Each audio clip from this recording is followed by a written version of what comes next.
ზამთრის მიწურულს ბავშვებში ADB ტიპის ვირუსების რაოდენობა მიმატა. ამასთან დაკავშირებით ბათუმის ბაღებში სტრებადობა მიკლო. აღზრდელობით დაწესებულებებში აცხადებენ, რომ ყველა ზომას მიმართავენ იმისთვის, რომ ვირუსით დაავადებულმა ბავშვმა სხვა პატარა არ დააინფიციროს. თუმცა, როგორც ბაღში აცხადებენ, ხშირად მშობლები მაღალი ტემპერატურისა და სურდოს მიუხედავად ბავშვებს მაინც ტოვებენ და პედაგოგებს დამატებითი განმარტების მიცემა უწევთ. ძალიან ამამტყუე ბავშვი მოყავთ, არა გვაქვს დრო სამსახურში ვართ და ეს მიზეზებს ამას ასახელებთ, მაგრამ ჩვენ მაქსიმალურად ვცდილობთ ესეთი ამამტყუე ბავშვი არ დავიტოვოთ. ესე განსაკუთრებით იმ შემთხვევაში თუ ტემპერატურა მომატებულია, არავითარ შემთხვევაში არ ვიტოვებთ ბავშვს, ამას ყველანაირად ვცდილობთ. ზოგჯერ წინააღმდეგობას ხვდებით, მაგრამ მაინც ბავშვთა საშუალო დასწრება ზამთრის პერიოდში არის 60-70% დაახლოებით.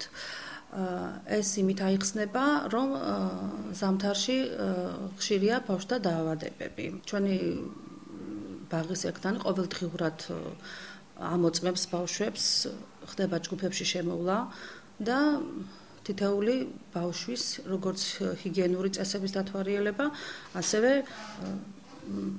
ვიზუალური დათვალიერება. ვირუსის სიმპტომებზე საუბრობს ქალბატონი, რომელიც იძულებული გახდა მცირეწლოვანი შვილის სასწრაფოდ საავადმყოფოში გადაეყვანა, სადაც მას სულ გამოჯამთელებამდე დარჩენა მოუწევთ. მქონდა მაღალი სიცხე, გულისრევები და ესეთი არაფერი, მაგრამ რა ვიცი, მე 1000 იგი დადისო და ჩამოვედით დღეს აქ-აქ სიცხეები გაუზომეს, ანალიზები გაუკეთეს და გვეტყვიან ნაწილ პასუხებს ალბათ. არ ვიცი ზუსტად. ბათუმის იაშვილის კლინიკის ექიმი ნაირა ფარტენაძე აცხადებს, რომ სტატისტიკურად გასულ წელთან შედარებით წელს ვირუსის მატება არ აღინიშნება.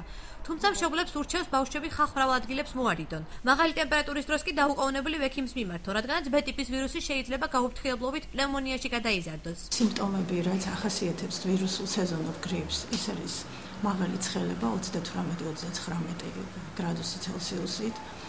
ინტოქსიკაციის ნიშნები ეს არის თავის ტკივილი, კუნთების, სახსრობის ტკივილი, რასაც ემატება ყველაც. მშობლებს ვურჩევდი, რომ ბავშვი, რომელიც დაინფიცირებულია ამ ვირუსით, მაქსიმალურად მოარიდონ საზოგადოებრივი თავშეყრის ადგილებს, ეს არის სკოლა, ეს არის საბავშვო ბაღები, რათა არ მოხდეს ჯანმრთელი ბავშვის დაინფიცირება. პირადი ჰიგიენის დაცვა, ეს არის ხელების ხშირი დაბანა, ოთახის განიავება. მედიკოსები ვირუსული ინფექციების შემთხვევების კლებას კლიმატური პირობების სტაბილურობის შემდეგ ელოდებიან.